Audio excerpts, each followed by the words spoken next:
This is the Picky Girl Travels the World podcast, and I am your host, Adalia of pickygirltravelstheworld.com.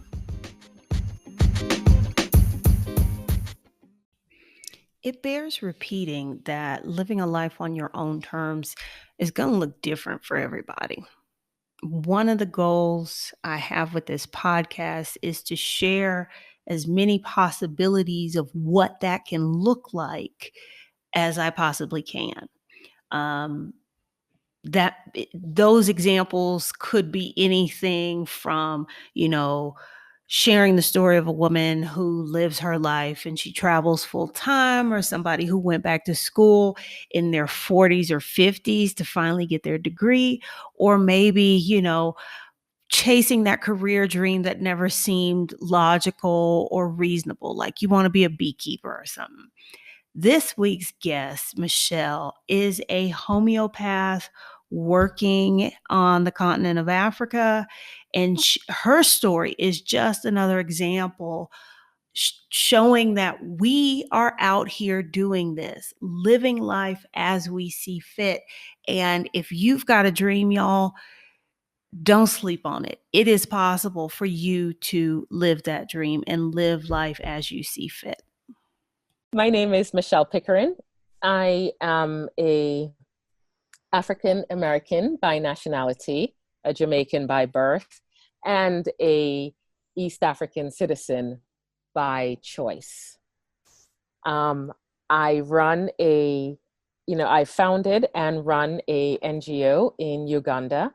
We're called Zuri Homeopathics, and we're actually going to be changing, we're going to be rebranding soon to be called Zuri Global Health, because we envision ourselves within the next 10 years being a global movement where we go into different countries and work with people who have been affected by climate change, because that is becoming such a big, that is already such a big issue. It's not becoming, it's already such a big issue. And we are seeing that through climate change, that the incidence of malaria and dengue and other mosquito-borne diseases are rising. And we also see that waterborne diseases are also on the rise, whether that be typhoid or cholera. And we want to be able to go into these different countries where they're being affected by this kind of climate change, do our work for maybe 3 to 6 months, bringing in medicines that we manufacture at our Zuri Homeopathics manufacturing plant in Uganda, working with the communities, and then, coming out and doing this work at free to no cost to these communities that have been affected. So this is who we are. And yeah, that's who I am. For the uninitiated like myself, would you mind sharing what a homeopath is? Sure. So a homeopath looks at the symptoms that you're suffering from, and they take it as a whole, and then they find that one medicine that helps to stimulate the immune system to help your body to start to move in the direction of cure. So that's just a really condensed version of what, homeopathy is. And my role as the homeopath is to be there and listen to the story that you're telling me, listen to your story of health, and help you to, and find that medicine that will move your body in that direction of cure. So in a nutshell, that's kind of what homeopathy is and the role of a homeopath. And is that something that you learn as an intern or an apprentice, or is there more of a formal education structure for it? So how did I learn this? I actually went to school. There's a school called the School of Homeopathy in New York that was in New York City. They have since closed their doors, but it's a 4-year school. And after I was done with that, I did a I had a mentor for about 2 years, that I could go to and kind of ask questions. And there was a supervisor that actually came and sat with me for my first 10 cases. So the first 10 patients that I had a supervisor with me. And then after that, I had like a mentor that I could turn to and say, hey, am I still doing this right? Or, have I really gotten it? So it was a very good intensive program. You had to learn biology and anatomy and physiology and disease, and really intense program that taught you not just about the homeopathic remedies themselves, but also about the body and diseases and how to recognize different symptoms and put that together to understand what disease that was correlating to. What was it like? What is it like doing the kind of work you do in the United States? Um, in the US, it's interesting. So doing homeopathy in the US is vastly different than doing homeopathy abroad. Here in the US, people usually take the time. I find that there's a lot more emotional issues that people suffer from. Where when I do homeopathy abroad, I find that people tend to talk more about the physical diseases that they suffer from. So, here in the US, we'll say, I find people say things like, it's almost like more of a therapy session, like a mental health therapy session is what I find with the physical symptoms thrown in, where in abroad I find it to be a lot more, it's opposite, it's almost opposite of what it is here. Yeah. That's really interesting, and not the answer I was expecting from you, which goes to show me for having preconceived ideas. Um, I guess I supposed that maybe in the West or in the US, people might not be as open to it. Have you found that at all? No, actually, homeopathy is the second fastest growing medicine worldwide, behind Chinese medicine. So, which is also very interesting because I'm always surprised by people that say, "Oh, I've never heard of it." But you find people are looking for a natural alternative these days. People want to get back to nature. People are seeing the havoc that pharmaceutical medicines are racking on their bodies. And it's not to say that there isn't a place for pharmaceuticals, because there is. But it's also just to say, you know, um, homeopathy also has its place, and people recognize that, and people are willing to spend their money for it, because again, this is something that's not even paid for by insurance. Um, you usually can get it covered, by insurance if you see a naturopath, and naturopaths also will use homeopathy to some extent in their practice. But again, it's two distinctly different practices. Wow, I'm learning so much. Now, you split your time, typically pre-COVID, between the US and Uganda. How did you come to live in Uganda? That's an interesting story, actually. Um, so I actually went to, after I finished my time at school. Um, Sorry, let me just back up a little bit here, Adalia. Um, so in 2011, I went to Tanzania to volunteer with another homeopathic group that was there. And it was supposed to be a 6 week volunteer program. And I got to Tanzania and just totally fell in love with the country. Um, and after my 6 weeks, I just felt that there was so much more that I still had to give. So I went back and volunteered with them again in 2012 for 7 months. And then by 2013, when I went back again, I started my own um, my own NGO. So NGO means nonprofit. So I started my own nonprofit in Tanzania. I stayed there until 2016, working and doing homeopathy. And then President Magufuli came to power. And I like to joke and say, President Magufuli ran me out of his country, but really at the time, my visa had expired. And when President Magufuli came into power, he decided he was not going to re-up the visas for foreigners, saying if you had lived in my country for 2 or more years and you hadn't yet taught somebody your job, then you were just here to stay. You weren't here to actually help the people in the country. So he was taking some time before renewing the visas for foreigners. And I just kind of felt really pressed, and I felt like I was always dodging the immigration officers and all this stuff. So I went to Uganda for a holiday just to kind of calm my mind from all this chaos I was feeling while in Tanzania. And at the time I was working in like 2 different hospitals, and I was running several different clinics, mobile clinics.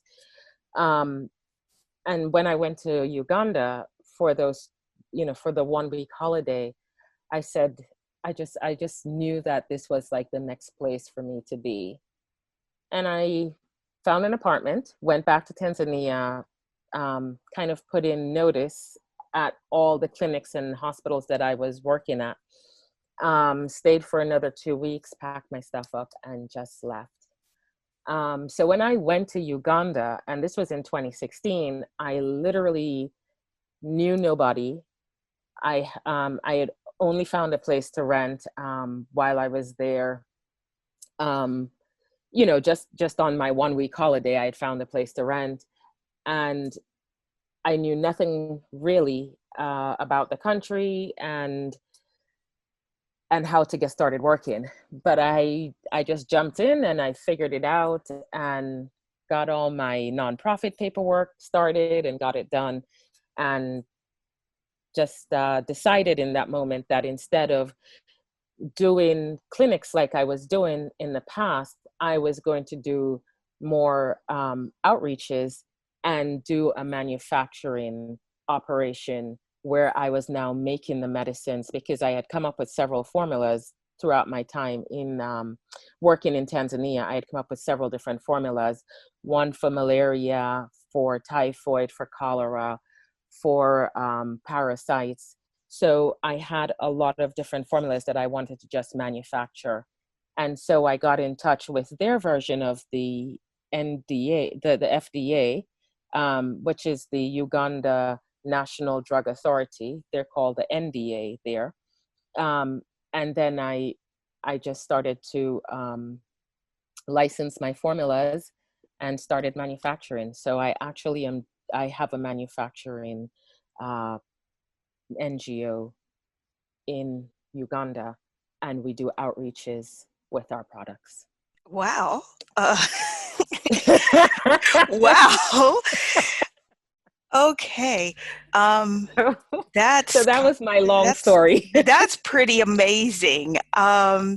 There's lots that then causes lots of other questions. There's lots of stuff in there to unpack because a lot of the audience of the podcast want to live abroad. So let's back up a little bit and talk about the initial visit to volunteer in Tanzania. Did that require a specific visa beyond, let's say, a tourist visa? At the time when I went, and I don't know if this has changed, but the way Tanzania was doing it was that you would come on a visitor's visa and, a regular tourist visa. And then once you got there, then you would start working, but while you were working, you would apply for the work permit. But because I stayed for only 6 weeks under this organization, we didn't get the work permit in that time. I don't know if they've changed policies. I would imagine that they would, because they've made quite a few changes in Tanzania since my time living there. Okay. Um, I can say in Uganda, when you come to work under an organization there, if you're only working for a short period of time, you usually are working under that organization's umbrella, and you don't get the work permit, especially if it's a volunteer thing. And you founded an NGO in both places. Yes. What was that process like? Oh, that was intense. I bet. um, in Uganda, the process was a lot easier to do the NGO. But what was nice was that because I had already gone through the process in Tanzania, it was not such a foreign process to me. In Tanzania, your NGO has to fall under, if you're a foreigner, it has to be like a second NGO from your main from your main nonprofit in your home country. Did that make sense, what I just said? I think so. What they want is not just an organization based in that country, but kind of a international branch of something that you have Exactly. existing already. Exactly.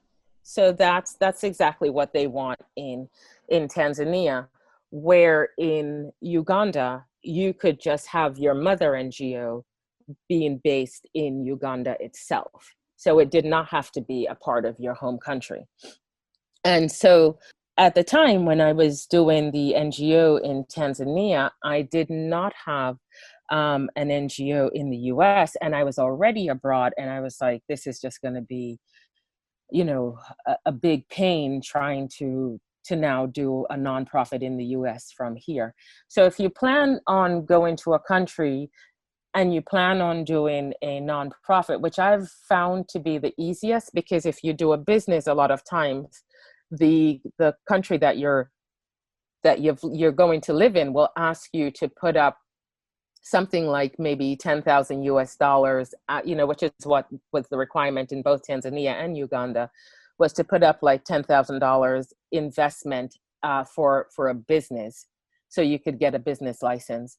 Where, doing the NGO, it bypasses that step of having to do that business investment if you don't have that money. And I did not have that capital to invest like that. So when I did the NGO in Tanzania, I actually spoke to a friend of mine who wanted to do an international NGO with his nonprofit from the US. And so when we opened there, we just fell under him.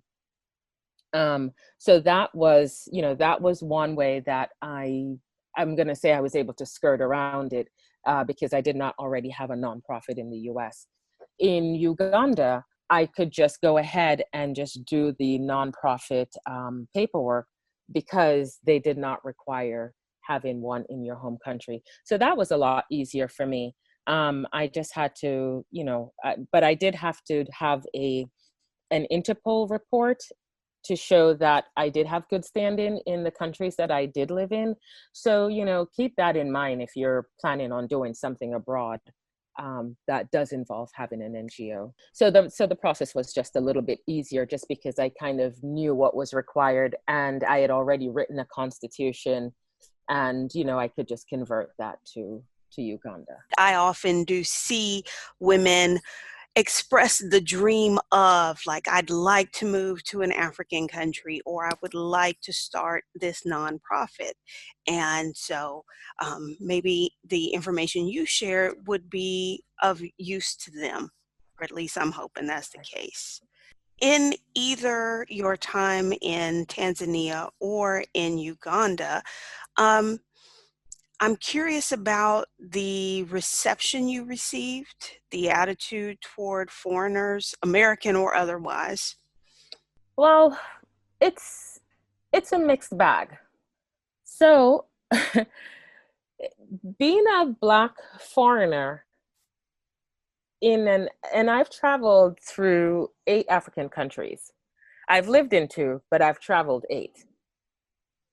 And being a Black foreigner is really a mixed bag in Africa, I've found. Um, so, on one hand, because you're Black, you blend in. And that's really good. It feels really nice to be the majority of a society. It feels really nice to walk into a store and you see your own people, who are manning these shops, and that these businesses belong to them, and that your money is going to, towards building a community of people that look like you. Um, so I feel very good about that, as a foreigner, and putting my money into businesses, like that feels very good to me. Now, living in both Tanzania and Uganda, at the time I was single, and I know women always ask about dating because that's one of the things we always want to know about. What is it like dating abroad? Um, what I found was that people were very interested in my being from the US, and the men that I would meet, um, were interested in dating, not necessarily because I was a, a Black woman, but because I was a foreign woman. Number one, it gave them more street cred. Number two, there was always that hope that we would end up coming back together to the US. So that was always a little bit tricky. Also, being Black, they expected that you would blend more into the culture, so like, they're looking for you to cook meals every day and to wash clothes, and this kind of stuff that, let's say, an African woman would do. And yet at the same time I was like, oh, but I'm not that woman, so there was always kind of this push and pull. And in the dating world, in the business world, it was, there's also, I don't, people look to you for more ideas, which I always, would say, no, we're in this together. We're doing this together. This is, let's go through things together. But I always kind of felt like people would defer to me because I was the foreigner in the group. But so, it's, I don't know, it's kind of been a mixed bag. Like I said, people kind of defer to you when you want more inclusion. And, people and men will look to you to, I guess, be maybe in a sense to, that sense of being as another, I want to say, like, woman in of the society, and yet at the same time you're not. So there's kind of like a little bit of a push and pull. And I think it's finding that sweet spot, that middle ground that that I've always had. I'm still struggling with. I can't say that I feel like I've yet found it. I still feel like I do struggle with it. I appreciate you sharing that, because I think that perspective is one that doesn't get shared a great deal. I've seen several posts from people who were disappointed with their experience moving to an African country, because their expectation was that they would sort of be welcomed home. And Yes. I don't know that that was a realistic expectation to have. To be honest, I have found that too. And so okay, I have to say, I find it very hard speaking to American Blacks, because there is this romanticized view of what it means to go back to Africa, as if, that there's this sense of there are people standing at the airport just waiting to welcome you and, take you back to the villages and put you back in your place of being this kings and queens. But, African nations are also struggling. And they're also, you know, and when you go, you are going to become a part of the struggle. You are going to become, you know, a part of the society, and trying to figure your way out too, the same as people are doing there. I do find it to be a very romanticized view that African Americans have of moving back to Africa, that, you know, all is just going to go well. And I've spoken to a few people about it, and they've always, you know, they get very upset with me when I first say it to them.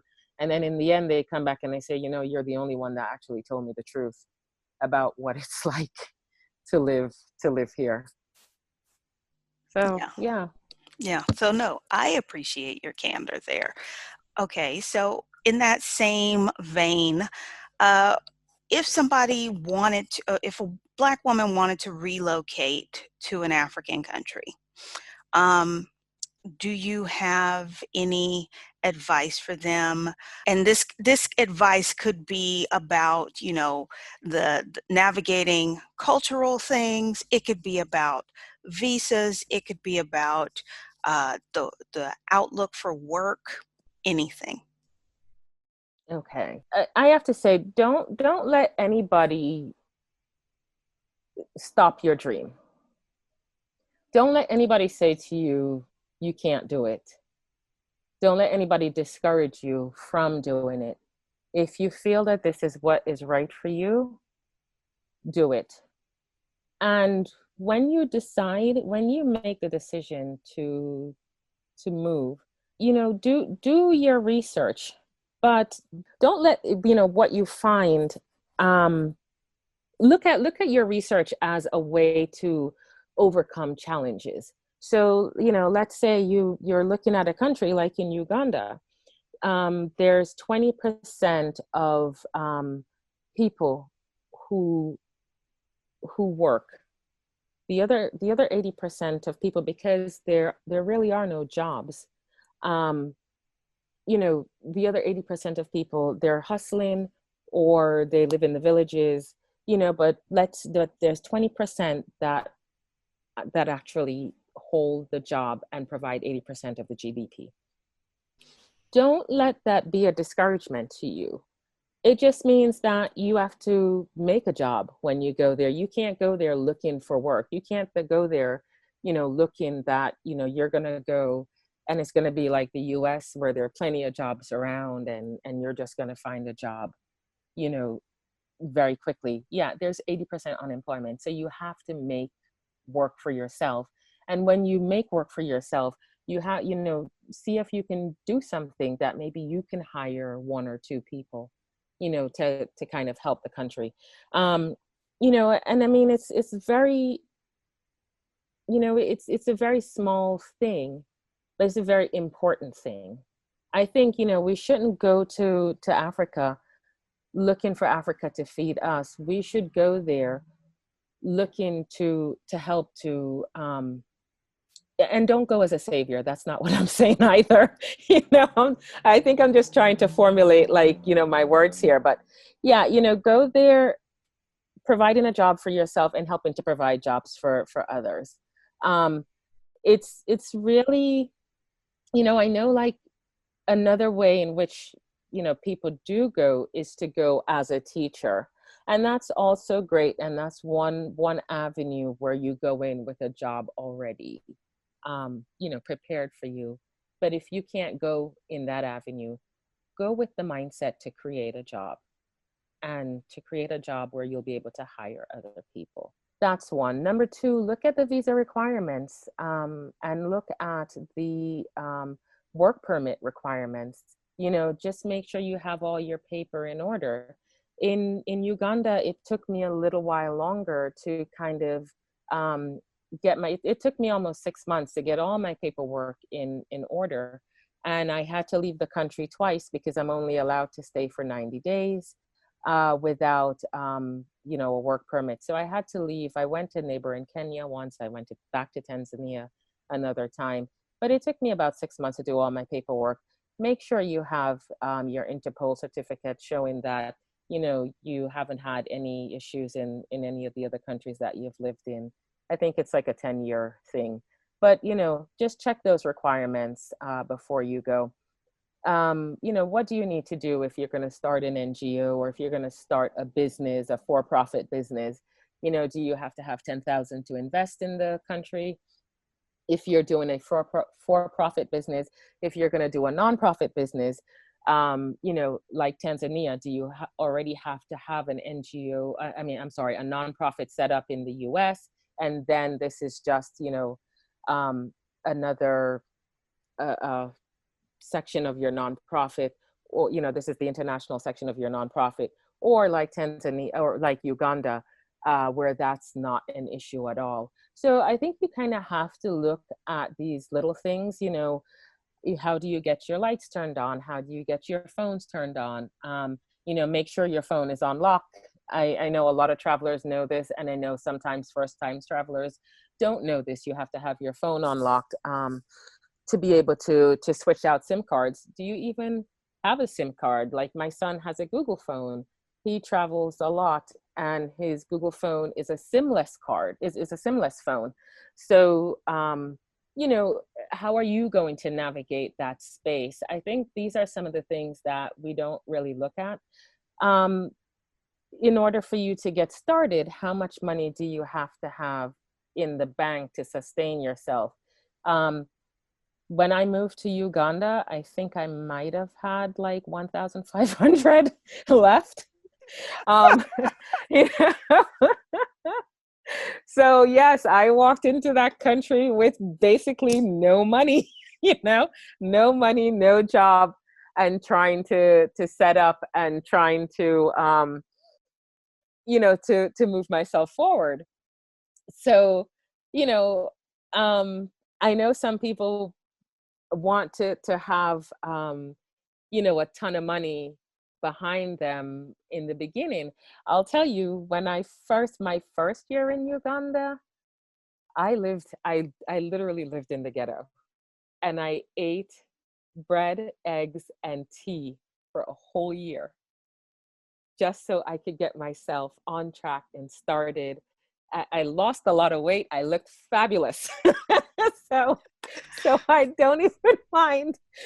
But that was the sacrifice that I made in order to get my business up and running, in order to get the NGO moving forward, in order to be able to find space, in order to hook up with those organizations that I needed to hook up with, to be able to move myself forward. I made that sacrifice, and I did that.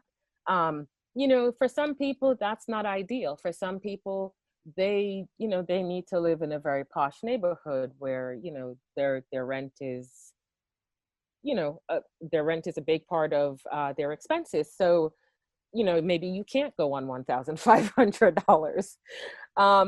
So it just kind of depends, I think, on, the kind of person you are, the kind of lifestyle you want to live, the sacrifices that you're willing to make, to be able to have that dream that, that you envision. So, now my circumstances have changed, and I'm no longer living in the ghetto. I'm living in a much more decent neighborhood. But I sacrificed to be able to get to this now. I definitely encourage people to do it. Don't wait till you have, a bankroll of cash to be able to, to ball out, unless you are a baller and you just need to do that. But don't, because I know a lot of times people will say to me, oh, but I'm trying to save up like, 10,000, 15,000. So when I go, then, everything is okay. You're still going to find bumps along the way. You're still going to find challenges.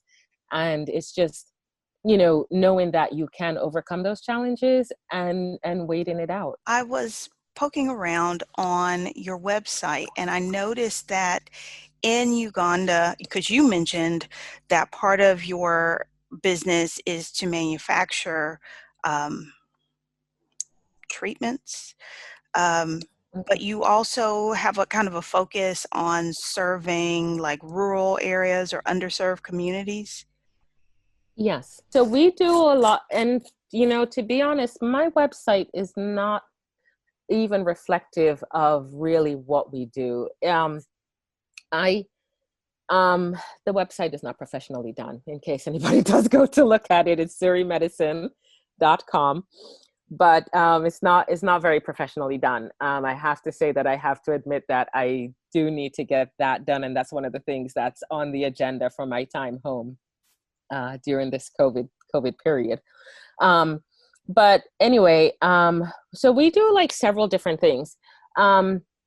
We manufacture different formulas. We have formulas for malaria and dengue. So for mosquito-borne diseases, we have formulas for waterborne diseases, so your typhoids and choleras, for parasites as well. And these are formulas that that I came up with from living and working within communities of economically challenged, or very poor communities in both Tanzania and Uganda, and seeing the diseases that people were suffering from. I came up with several different formulas that that we now use, that we now sell as a way to support our NGO work. So we do outreaches in poor communities. And what we do is we'll bring medicine in, and we'll work with other healthcare professionals. We'll do an outreach, we'll bring medicine, and we'll give them out for free. So we'll test for malaria, we'll test for, we'll ask people to get tested for typhoid, or if they know the typhoid symptoms. We also will go with doctors and nurses into these communities and give out free medicines. So that's one of the things that we do. Another thing we do is last year in 2019, we conducted a clinical trial with our formula Malarid for malaria in a community that is that was endemic with malaria.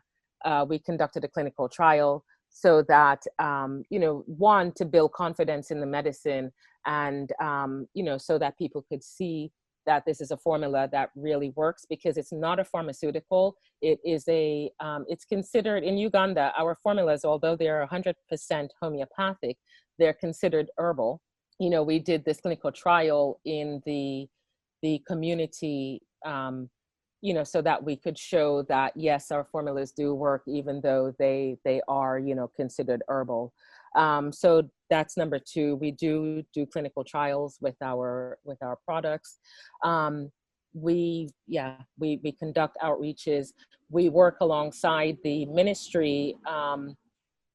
We've worked alongside the Ministry of Health as well. Even with our clinical trials, by the way, we were working alongside the Ministry of Health. The second in command of malaria was a part of our clinical trial team. We work with the hospital systems in Uganda. The Malaria Research Center was also a part of our clinical trial team for our clinical trial, the Malarid clinical trial. So we do work alongside government officials as well. There was a bill that went into Parliament to be passed around alternative medicine in Uganda. Zuri Homeopathics was also a part of that. That's our NGO. It's called Zuri Homeopathics. We're also a part of helping to make to work on the bill to make changes in the alternative and complementary medicine vision of Uganda.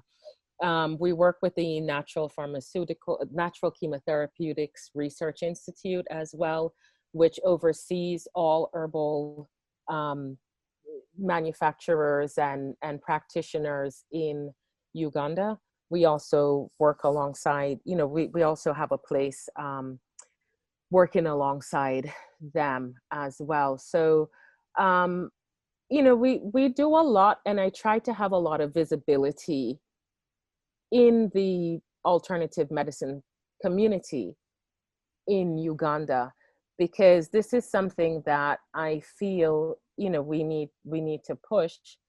And it's something that I feel as part of my corporate responsibility, I feel that it's something that we need to be able to take part in, to show that alternative medicine does work, you know, to show that, you know, this is a viable other portion of medicine that can be used within the communities. One of the things that's really been good and very interesting for me is that 80% of Ugandans actually do use some form of herbal or complementary medicine alongside pharmaceutical medicines. So whether that's you know, that they see an herbalist outright and that's all they use for treatment, or they use you know, some kind of complementary medicine alongside pharmaceuticals, you know, this is, you know, homeopathics have a very big place within the Ugandan society, just because herbalism is so well known. So yeah, that's what we do. Well, it's incredible. And I'm sitting over here writing down things that I need to definitely go Google. Uh, but no, that's incredible work. So, okay, because earlier you mentioned, you know, you kind of split your time between Uganda and the U.S. Was that like part of the plan, or is that something you do necessary for the kind of work that you do? Or is it just, hey, this is my life, I'm going to design it the way I want it? Yeah, it's the last part. This is my life and I'm going to design it the way I want it. So I'm a mother of four. I have four beautiful children. And so I need to also be in the US to be a part of my children's life.